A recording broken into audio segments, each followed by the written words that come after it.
기도드리겠습니다. 사랑과 은혜가 풍성하신 하나님 아버지, 저에게 새날을 열어주시고 이 새벽을 깨워 하나님의 말씀과 또 기도함으로 하루를 시작하게 하심에 감사를 드립니다. 사모하는 마음으로 주님 앞에 나온 심령마다 성령으로 충만케 하여 주시고 주님과의 깊은 교제 가운데 주님의 선하심을 맛보아 알게 하여 주옵소서. 선물로 주신 귀한 하루입니다. 주님의 은혜에 늘 깨어있는 자로 승리케 하여 주옵소서. 언제나 어디서나 우리를 끝까지 책임져 주시는 은혜의 주님 예수님의 이름으로 기도드리옵나이다. 아멘. 하나님 말씀 구약 느헤미야 5장 1절부터 19절까지 말씀입니다. 느헤미야 5장 1절부터 19절까지 말씀 합독하시겠습니다. 그때 백성들이 그들의 아내와 함께 크게 부르짖어 그들의 형제인 유다 사람들을 원망하는데, 어떤 사람은 말하기를 우리와 우리 자녀가 많으니 양식을 얻어먹고 살아야 하겠다 하고, 어떤 사람은 말하기를 우리가 밭과 포도원과 집이라도 저당 잡히고 이 흉년에 곡식을 얻자 하고, 어떤 사람은 말하기를 우리는 밭과 포도원으로 돈을 빚내서 왕에게 세금을 바쳤도다. 우리 육체도 우리 형제의 육체와 같고 우리 자녀도 그들의 자녀와 같거늘 이제 우리 자녀를 종으로 파는도다. 우리 딸 중에 벌써 종된 자가 있고 우리의 밭과 포도원이 이미 남의 것이 되었으니 우리에게는 아무런 힘이 없도다 하더라. 내가 백성의 부르짖음과 이런 말을 듣고 크게 노하였으나 깊이 생각하고 귀족들과 민장들을 꾸짖어 그들에게 이르기를 너희가 각기 형제에게 높은 이자를 취하는도다 하고 대회를 열고 그들을 쳐서 그들에게 이르기를 우리는 이방인의 손에 팔린 우리 형제 유다 사람들을 우리의 힘을 다하여도록 찾았거늘 너희는 너희 형제를 팔고자 하느냐, 더구나 우리의 손에 팔리게 하겠느냐 하매 그들이 잠잠하여 말이 없기로 내가 또 이르기를 너희의 소행이 좋지 못하도다. 우리의 대적 이방 사람의 비방을 생각하고 우리 하나님을 경외하는 가운데 행할 것이 아니냐.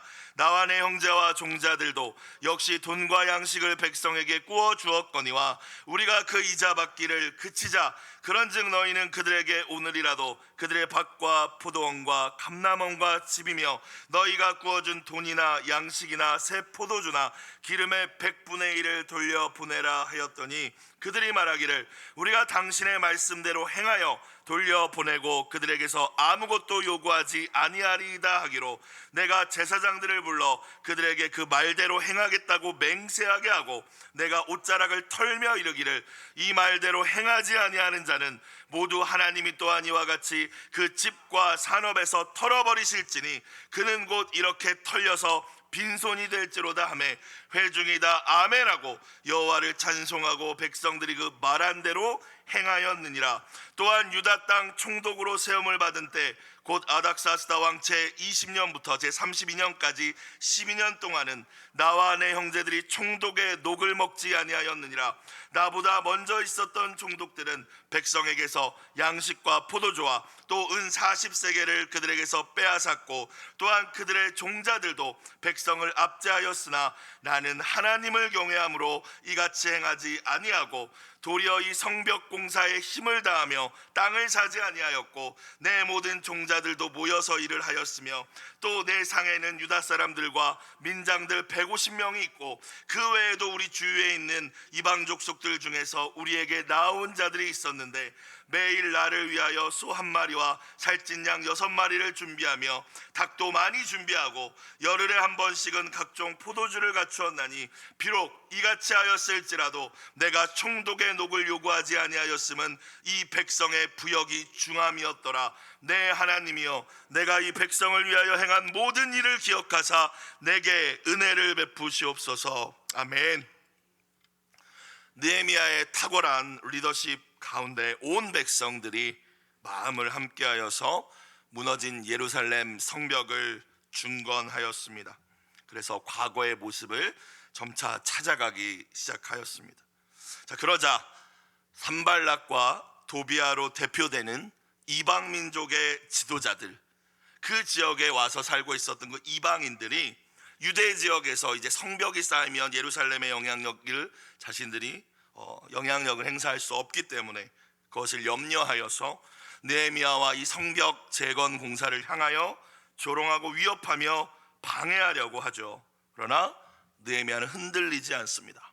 느헤미야는 기도하면서 백성들을 격려하였고, 백성들은 그의 리더십 아래에서 한 손에는 무기를 들고 계속 성벽을 지어가며 밤에는 적들을 경계하며 포기하지 않고 하나님께서 주신 비전을 향하여 예루살렘 성벽을 다시 세우는 일을 계속해 나갑니다. 그런데 오늘 말씀, 진짜 무서운 적은 밖에 있는 것이 아니라 안에 있었다라는 말씀이죠.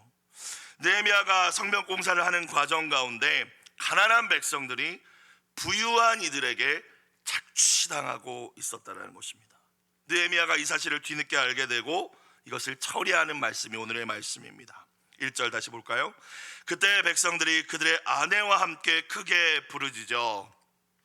크게 부르짖었다라는 것은 여기서 기도했다라는 의미가 아니라 너무 심한 고통 가운데 큰 소리로 울부짖으며 호소했다라는 거예요. 느헤미야에게 살려달라고. 아내와 함께라는 표현이 굳이 첨가되어 있는 이유는 이들의 생계와 생업과 먹고 사는 문제와 관련되어 있는 것이기 때문에 이렇게 의도적으로 아내와 함께 부르짖었다 표현하고 있는 거예요. 자, 그런데 뭐라고 호소하냐면 그들의 형제, 동포, 같은 유대 민족을 원망했다고 합니다. 특별히 이제 이후의 말씀을 보시면 부유한 자, 가진 자, 권세 있는 자, 그들을 향하여 원망합니다. 여러분, 우리는 원망이라고 하면은 불평 원망하지 말아야 한다라고 우리가 알고 있지만, 지금 여기서 원망의 원어적인 의미는 부당한 대우에 대해서 절박함을 가지고 정당하게 호소했다라는 의미입니다. 아무 말 하지 않고 있는 게 방법이 아니라는 거죠. 호소했다라는 거예요. 성벽 공사 기간 흉년이 들었고 또 과도한 페르시아 제국의 세금, 자, 이런 여러 가지 이유로 경제적 어려움이 찾아왔는데 부자들은 뭐 흉년이 들어도 몇 년 먹을 것을 있다는 말도 있듯이 그렇게 큰 어려움은 없었습니다. 어려움은 가난한 자들이었어요. 그러면 같은 유대 민족으로서 이 어려움을 함께 나누고 섬기며 이겨나갔어야 되는데 이 부유한 자들이 자신들이 더 부를 쌓을 수 있는 기회로 이걸 만들기 원했던 거예요. 가난한 자들이 먹을 것이 없어서 부유한 자들에게 돈을 빌리고 또 먹을 것을 빌릴 때에 큰 이자를 그들에게 이렇게 내게 했다라는 겁니다. 그래서 그들을 착취해서 그들의 재산을 빼앗고 자녀를 빼앗고 그들이 가진 것을 빼앗아서 자기 부를 더 쌓으려는 이들이 이 성벽을 쌓아가는 이 유대 공동체 내에 있었다라는 거예요. 외부의 적들이 진짜 문제가 아니라 내부의 탐욕을 가진 이들이 더 심각하게 공동체를 무너뜨리고 있었다라는 것입니다. 가난한 백성들이 어떻게 호소하고 있습니까? 2절부터 볼까요? 어떤 사람들은 말하기를 느헤미야에게 이야기합니다. 우리 자녀가 많으니 양식을 얻어먹고 살아야 하겠다. 먹고 살 길이 막막하다. 어떻게 먹고 살지? 3절, 어떤 사람은 말하기를 우리가 밭과 포도원과 집, 이스라엘 백성들에게 있어서 가장 대표적인 재산이라고 할 수 있고 가장 중요한 것이라고 할 수 있죠. 저당 잡히고 빚을 내겠다는 거죠. 이 흉년이 지금 들었었던 거예요. 곡식을 얻어야겠다. 4절, 어떤 사람은 말하기를 우리는 밭과 포도원으로 돈을 빚내서 왕에게, 페르시아 왕에게도 세금을 내야 됐으니까요, 그 세금을 바쳤도다. 자, 5절에 그리고 이렇게 이야기합니다. 우리 육체도 우리 형제의 육체와 같고 우리들도, 우리 형제라는 것은 그 부자들 이야기하는 거예요. 자신들을 착취하고 이자를 빼앗아간 그들과 우리랑 같은 사람인데 이런 이야기입니다. 우리의 자녀도 그들의 자녀와 같거늘 이제 우리의 자녀는 종으로 파는도다. 우리 딸 중에 벌써 종된 자가 있고 우리의 밭과 포도원이 이미 남의 것이 되었으나 우리에게는 아무런 힘이 없도다. 어떻게 합니까? 사랑하는 여러분, 5절 말씀처럼 우리 육체도 우리 형제의 육체와 같고 우리의 자녀도 그들의 자녀와 같다. 하나님의 형상대로 지음받은 모든 사람은 다 존귀하다는 사실을 기억하실 수 있길 주님의 이름으로 축원합니다. 아는 것으로 그치는 것이 아니라 말과 행동으로 존귀 여길 수 있으시기를 주님의 이름으로 부탁드립니다. 특별히 믿음으로 구원받은 모든 이들은 형제 자매죠. 그런데 입술로만 우리는 형제요 자매라고 할 때가 많죠. 그가 가진 것, 그가 배운 것, 그가 지금 능력이 얼마나 있고 지식이 얼마나 있는지 관계없이 존중받아야 마땅하다는 것입니다. 그 누구도 내가 가진 힘으로 다른 사람을 억압하고 내 유익과 내 목적을 위해 착취할 권리는 없습니다. 근데 유대 공동체 가운데 성벽은 세워가고 있었지만 이런 일들이 벌어지고 있었다는 거예요. 이들의 울부짖음을 듣고 난 이후에 느헤미야가 어떻게 반응합니까? 6절입니다. 내가 백성의 부르짖음과 이런 말을 듣고 크게 노하였으나, 현대인의 성경 버전으로 번역을 보니까요, 더 마음에 와닿았어요. 그들의 울부짖음과 탄식을 듣고 보니 나 또한 치밀어 오르는 분노를 참을 수가 없었다. 사랑하는 여러분, 저와 여러분은 가난하고 병든 자, 연약한 자들의 탄식에 느헤미야와 같이 귀를 기울이고 또 그들의 형편을 자세히 살피고 계십니까? 저는 그러지 못하는 것 같아요. 내 문제만 급한 것 같아요. 여러분, 또 우리가 분노하는 이유는 무엇입니까? 오늘 느헤미야는 왜 분노합니까? 가난한 자들이 착취당하는 것에 대해서 마음 아파하며 분노하고 있는 것이지 않겠습니까? 하나님의 공의가 이 공동체 가운데 무너졌기 때문에 분노하고 있습니다. 그런데 우리는 왜 분노합니까? 내 이 조금 속된 말로 내 밥그릇을 빼앗겼기 때문에 분노하지 않습니까? 느헤미야는 감정적으로 대응하지 않고 이 문제를 어떻게 해결하여서 공동체를 잘 세울 것인지를 깊이 생각합니다. 7절입니다. 어떻게 생각하고? 깊이 생각하고. 여러분, 우리가 어떠한 이유에서든지 감정이 요동치고 화가 나는 일이 혹시라도 오늘 생긴다면 깊이 생각하실 수 있기를 주님의 이름으로 축원합니다. 오늘 말씀을 주셨으니까. 그래서 깊이 생각한다라는 것은 그냥 화만 참았다라는 의미가 아니라 그러면 어떻게 해야 할까를 생각했다라는 거예요. 우리는 대개가 원망하고 불평하고 화만 내고 그칠 때가 많은데, 중요한 거는 그래서 어떻게 이제 해야 되지? 이게 중요한 거 아니겠습니까? 이제 어떻게 해서 더 잘 돼야 될까? 더 다시 세워나갈까? 느헤미야는 항상 이걸 생각하는 사람이었다라는 거예요. 자, 이제 백성들을 착취한 자들을 불러서 이야기합니다. 귀족들과 민장들을 꾸짖어 이르기를, 그들에게 이르기를, 너희가 각기 형제에게 높은 이자를 취하는도다. 그런데 봤을 때 못 알아들은 것 같아요. 그죠? 그랬더니 어떻게 했어요? 대회를 열었다라는 것은 회의를 소집했다라는 것입니다. 회의를, 이제 그 어떤 강요들의 회의를 소집합니다. 그래서 그 가운데서 그들을 쳐서 8절, 그들에게 이르기를, 우리는 이방인의 손에 팔린 우리 형제 유다 사람들을 우리의 힘을 다하여 도로 찾았거늘. 여기서 우리라고 하면은 느헤미야와 또 함께하는 동역자들을 의미합니다. 과거에 느헤미야가 페르시아 제국 내에서도 영향력 있는 사람이었는데, 그 페르시아 가운데 있을 때에 유다 사람들이 여기저기 흩어져 살지 않았겠습니까? 그런데 이방 민족에게 종으로 팔려가는 것을 이제 느헤미야가 본 거죠. 그래서 그들이 스스로 갚을 수 없으니까 느헤미야와 또 함께하는 느헤미야와 마음을 같이 하는 이들이 그들의 빚을 대신 갚아주고 그들을 속량, 그러니까 노예에서 건져내는 일들을 했었던 모양입니다. 그 이야기라는 거예요. 야, 우리 동포가 노예로 팔렸으면 빚을 내가 내어주서 그걸 갚아주면서라도 그들을 속량해내는 게 맞는데, 그러면서 뭐라고 해요? 8절 후반부에 너희는 너희 형제를 파냐?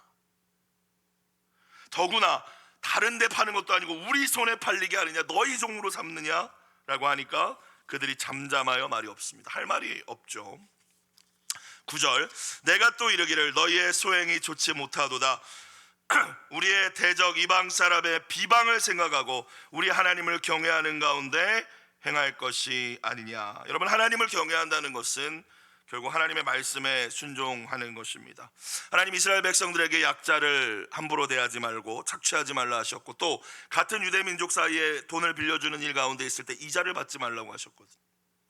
그리고 7년에 여러분도 아시겠지만 7년마다 돌아오는 그 희년 50년마다 돌아올 때마다 돌려주라고도 말씀하셨죠. 그것이 하나님 백성다운 삶이라고 하셨는데 하나님을 경외하는 가운데 그런 행함이 없었다라는 거예요. 자, 그러니까 하나님의 백성이 말씀대로 살지 못해서 세상에서 이제 비방을 받을 수 있음을 느헤미야가 이야기하는 거죠. 하나님의 영광을 가리는 비방입니다. 예전에 어떤 부흥회였나요? 기억이 잘 나진 않지만 이런 이야기를 들었던 적이 있습니다. 어떤 마을에서 아이들이 막 싸우니까 마을 어른이 아이들을 보면서 이렇게 이야기를 했다고 해요. 야, 싸울 거면 교회 가서 싸워라. 여러분, 이 이야기를 듣고 저는 엄청나게 큰 충격을 받았습니다. 아마 청년 때 어떤 부흥회를 통해서 들었던 이야기인 것 같아요. 세상은 우리를 주목하고 있습니다. 그래서 우리가 하나님의 말씀대로 사는지를 오히려 세상이 주목하고 있어요.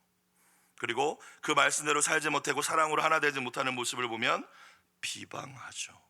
이유 없는 비방에 대해서 우리는 신경 쓸 필요 없겠지만, 우리가 하나님의 말씀대로 살지 못하고 오늘 본문과 같이 하나님의 공동체라는 유다 공동체가 이런 모양인데 비방을 받는다면 마땅히 받아야 할 비방인 줄로 믿습니다. 요한복음 13장에서 예수님께서 제자들에게 이 말씀을 주십니다. 새 계명을 너희에게 주노니 서로 사랑하라. 내가 너희를 사랑한 것 같이 너희도 서로 사랑하라. 너희가 서로 사랑하면 이로써 모든 사람이 너희가 내 제자인 줄 알리라. 성벽을 쌓는다고 크리스찬이라고 보는 게 아니라, 교회가 세워져 있다고 저들이 하나님의 자녀라고 보는 게 아니라, 너희가 사랑하면 너희가 내 제자인 줄 알겠다고 주님은 말씀하셨습니다. 저와 여러분과 우리의 공동체는 사랑으로 하나님의 말씀대로 순종하는 가운데 하나님의 영광을 드러내고 있습니까? 아니면 우리의 모습이 바깥에 알려진다면 오늘 느헤미야의 말처럼 이방 사람들의 비방을 받을 만한 모습으로 우리는 살아가고 있습니까? 돌아보실 수 있길 주님의 이름으로 축원합니다. 자, 이제 해결 방안을 제시하는 느헤미야입니다. 10절, 나와 내 형제와 종자들도 역시 돈과 양식을 백성에게 구워 주었거니와. 힘들다고 하니까 막 여기저기 다 주었던 모양이에요. 그런데 이자는 받지 않았겠죠, 느헤미야는 물론. 자, 그러면서 이제 이들에게도 이야기합니다. 우리가 그 이자 받기를 그치자. 여러분, 회개는 잘못됐다는 것을 깨달은 것을 멈추는 것이 회개임을 기억하실 수 있길 주님의 이름으로 축복합니다. 어제까지 그렇게 살았지만 아니라는 걸 알았으면 그치는 것이 회개입니다. 자, 나아가서 11절, 그런즉 너희는 그들에게 오늘이라도, 오늘입니다. 오늘, 어제는 지나갔고 이제 오늘부터 새로운 삶을 살아야 되는 것이죠. 그들의 밭과 포도원과 감람원과 집이며 너희가 구워준 돈이나 양식이나 새 포도주나 기름의 100분의 1을 돌려보내라. 부당하게 이윤을 착취했던 거, 이자를 받았던 거, 담보를 잡고 있어서 그들이 살 길을 막막하게 했던 모든 것들을 돌려주라. 오늘이라도 그렇게 하라라고 이야기합니다. 12절, 그들이 이야기합니다. 우리가 당신의 말씀대로 행하여 돌려보내고 그들에게 아무것도 요구하지 아니하리이다. 자, 근데 느헤미야가 더 확실하게 하기를 원했습니다. 제사장들을 불러서 그들에게 그 말대로 행하겠다고 맹세하게 시킵니다. 서원하라. 왜냐하면 사람은 결심해놓고 안 지킬 때가 있다는 걸 우리가 다 알지 않습니까? 영적 지도자인 제사장들을 불러가지고 그 앞에서 공증 세운 거죠. 13절, 내가 옷자락을 털며 이르기를 이 말대로 행하지 아니하는 자는 모두 하나님이 또한 이와 같이 그 집과 산업에서 털어버리실지니 그는 곧 이렇게 털려서 빈손이 될지로다. 너무 심한 말이지 않습니까? 어떻게 보면. 자, 그런데 회중의 반응을 보십시오. 회중이 이 느헤미야의 말에 어떻게 해요? 다 뭐하고? 아멘 하고 여호와를 찬송하고 백성들이 그 말한 대로 행하였느니라. 사랑하는 여러분, 진짜 회개는 입술의 자백뿐만이 아니라 하나님 나 잘못했습니다, 이렇게 하겠습니다. 물론 이거 중요한 회개의 출발입니다. 자, 그러나 새로운 삶을 향하여 나아가는 결단이 있어야 하고 그 결단을 향한 걸음을 내딛는 삶까지가 회개라는 사실을 저와 여러분 기억하실 수 있기를 주님의 이름으로 부탁드립니다. 그래서 여러분 기도하실 때 정목사 그건 아니야 라고 하시는 게 있다면 그치고 오늘 말씀처럼 돌려보낼 게 있으면 돌려보내고 해결해야 할 것들이 있으면 해결하고 이제는 하나님이 원하시는 대로 하나님을 경외하는 가운데 살아갈 수 있기를 주님의 이름으로 축복합니다. 오늘 말씀을 보면서 지도자 느헤미야가 불러서 자, 이 사람들을 또 훈계하고 공동체를 다시 이제 세워 나가는데 이토록 강력한 리더십을 발휘할 수 있었던 이유가 무엇일까를 생각해 봤습니다. 물론 그가 근본적으로 하나님을 경외하는 자였기 때문에 하나님이 주시는 지혜와 용기가 있었기 때문에 이런 리더십이 나왔겠죠. 자, 그런데 실질적인 이유는 그건 근본적인 이유고 그는 자신이 말한 대로 사는 사람이었기 때문입니다. 여러분, 본을 보이는 리더십이 능력이 있습니다. 말하기 전에 삶이 없으면 듣지 않습니다. 매번 제가 여러분에게 거짓말한다고 생각해 보십시오. 은천 목사님은 왜 말만 하면 거짓말이냐? 이 앞에 서서 여러분 진실하게 사는 게 하나님의 뜻입니다. 여러분 들으시겠습니까? 너나 잘해라 그러시지 않겠습니까? 8절에 보니까 앞서 말씀드렸지만 느헤미야가 어떤 삶을 살았습니까? 페르시아 제국 내에서 내가 힘이 있었을 때에도 나만 자신만을 위해서 살았던 것이 아니라 유다 백성들이 포로로 팔려가면 내 돈을 들여서 찾아왔다고 이야기합니다. 내가 그들을 건져내었다고 이야기합니다. 나 몰라라 하는 것이 아니라 그러한 삶이 있으니까 아무 말도 못하는 거죠, 잘못한 사람들이. 14절 이후도 마찬가지입니다. 그가 어떻게 살았는지를 이야기하죠. 14절, 또한 유다 땅 총독으로 세움을 받은 때 곧 아닥사스다 왕 제 20년부터 제 32년까지 12년 동안 나와 내 형제들이 나와 내 동역자들은 총독의 녹을 먹지 아니하였다. 바벨론 제국으로부터 권한을 받아서 어떤 지역을 다스리도록 위임받은 총독은 그 지역에서 자신이 살아가고 자신이 뭔가 행정 능력을 이렇게 하는데 필요한 모든 것들에 대해서 녹을 얻을 수 있었어요. 근데 이 녹은 백성들에게서 얻어야 되는 거였죠. 더 세금을 부여해서. 그런데 느헤미야는 그러지 않았다고 이야기합니다. 15절, 나보다 먼저 있었던 총독들은 백성에게서 양식, 포도주, 그것뿐만이 아니라 은 40세겔까지 과중하게서 이제 거둬들였다는 얘기를 합니다. 빼앗았다라고 표현하지 않습니까? 그런 식으로 총독의 녹을 내세우면서 백성들을 압제하였으나, 자, 그 이전의 총독들이 그러니까 그들의 종자들도 그랬대요. 배운 대로 본 대로 하는 거니까. 그러나 느헤미야는 나는 하나님을 경외함으로 이같이 행하지 아니하고 하나님을 경외하시기에 본을 보이며 살아가실 수 있길 주님의 이름으로 축복합니다. 16절, 도리어 이 성벽 공사에 힘을 다했다라고 이야기합니다. 성벽 공사라는 것은 단순히 건축 사업이 아니라는 것을 저와 여러분 알지 않습니까? 하나님의 비전입니다. 하나님이 원하시는 겁니다. 공동체의 회복입니다. 나는 오직 이 일만 생각했다라는 거예요. 그래서 땅을 사지 아니하였다는 것은 가난한 백성들이 먹고 살 게 없어서 내놓은 땅들이 있는데 이걸 부자들이 다 사가서 이제 가난한 자들이 더 어려워졌는데 난 그러지 아니하였고, 느헤미야가 그런 리더십을 가지니까 내 모든 종자들도 모여서 일을 하였으며 라고 이야기하죠. 17절, 또 내 상에는 식사 자리에는 유다 사람들과 민장들 150명이 있었고, 당시 고대 바벨론 페르시아 주석을 찾아보니까요, 고대 바벨론 페르시아의 어떤 식사 문화 가운데 어떤 권위를 가진 통치자가 자신의 동역자들과 함께 식탁을 나누는 풍습이 있었다라고 해요. 번거로웠겠죠, 그죠? 그러니까 나 혼자 밥 먹는 게 아니라 맨날 식탁을 차리는데 내가 차리는 거예요. 내가 이 동역자들을 다 차려줘야 되는 거예요. 지금 그 이야기를 합니다. 150명이 있었대요, 리더들이. 그 외에도 우리 주위의 이방 족속들 중에서 우리에게 나아온 자들, 저도 당신과 함께 일하고 싶습니다, 그런 자들까지 플러스하면은 뭐 200명 넘었겠죠. 그 식탁이 어떻게 차려졌대요? 18절, 매일 나를 위하여, 이건 느헤미야가 혼자 먹었다는 뜻이 아니라 그 식탁을 위하여라는 뜻이에요. 소 한 마리, 살찐 양 6마리, 닭도 많이 준비하고 열흘에 한 번씩은 각종 포도주를 갖추었나니. 느헤미야가 얼마나 재정적으로 이렇게 하려면 당연히 총독의 녹을 요구해서 그걸 거두어서 그 돈으로 하는 게 마땅하고 그게 잘못된 것도 아닌데, 비록 이 같은 상황이라 하였을지라도 느헤미야가 어떻게 했습니까? 내가 총독의 녹을 요구하지 아니하였다. 왜요? 이 백성의 부역이, 이미 유대 민족이 지고 있는 부담과 어려움이 무거운 걸 내가 알았기 때문에 라고 이야기합니다. 성벽 공사를 하는 것 자체도 생업에 종사하는 시간을 빼앗기는 일이었고, 또 앞서 이야기했듯이 흉년이 또 하필 그때 들었고, 또 페르시아 제국 통치 아래에 있었으니 그들에게 내는 세금까지 있다라는 걸 느헤미야는 알았습니다. 자기 걸로 섬기는, 자기 걸로 베푸는 것, 그러한 삶이 있으니까 느헤미야가 무슨 말을 해도 듣지 않았겠습니까? 자, 느헤미야는 그리고 이 이야기를 하나님께 이제 이야기합니다. 19절 마지막 절 함께 읽습니다. 19절 시작. 내 하나님이여, 내가 이 백성을 위하여 행한 모든 일을 기억하사 내게 은혜를 베푸시옵소서. 느헤미야와 같은 삶과 섬김과 또 이런 기도를 들으시는 모든 분들이 되실 수 있기를 주님의 이름으로 축복합니다. 하나님 갚아주세요. 사람들 몰라도 됩니다. 하지만 제가 하나님 생각하면서 백성들 사랑하면서 제가 이렇게 했다라는 것 주님 아시니 은혜를 베풀어 주옵소서.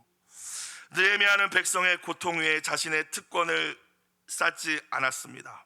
권리를 내세우기보다 책임을 더 중요시했던 지도자였습니다.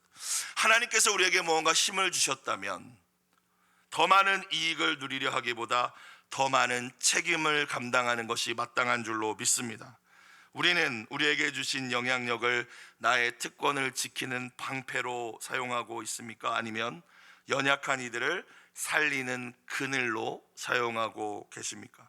오늘 공동체 기도 제목, 하나님의 명예를 위해 제 소유와 권한과 권리를 사용하게 하소서. 그러한 삶을 살아내시는 저와 모든 분들이 되시길 주님의 이름으로 축복합니다. 기도드리겠습니다. 사랑과 은혜가 풍성하신 하나님 아버지, 언제나 우리 자신의 이익을 앞세우지 않고 이웃의 짐을 덜어줄 줄 아는 예수님이 가신 그 길을 우리도 걷기 원합니다. 우리의 공동체가 누군가의 아픔을 모른 채 하지 않게 하여 주시고 서로의 짐을 함께 나누어지는 하나님 나라 공동체가 되게 하여 주시옵소서. 예물드린 손길을 기억하여 주시고 자녀들을 위하여 눈물로 올려드린 기도를 흠양하시고 선하게 응답하여 주옵소서. 우리 주 예수님의 이름으로 기도드리옵나이다. 아멘. 주기도문 드리겠습니다. 하늘에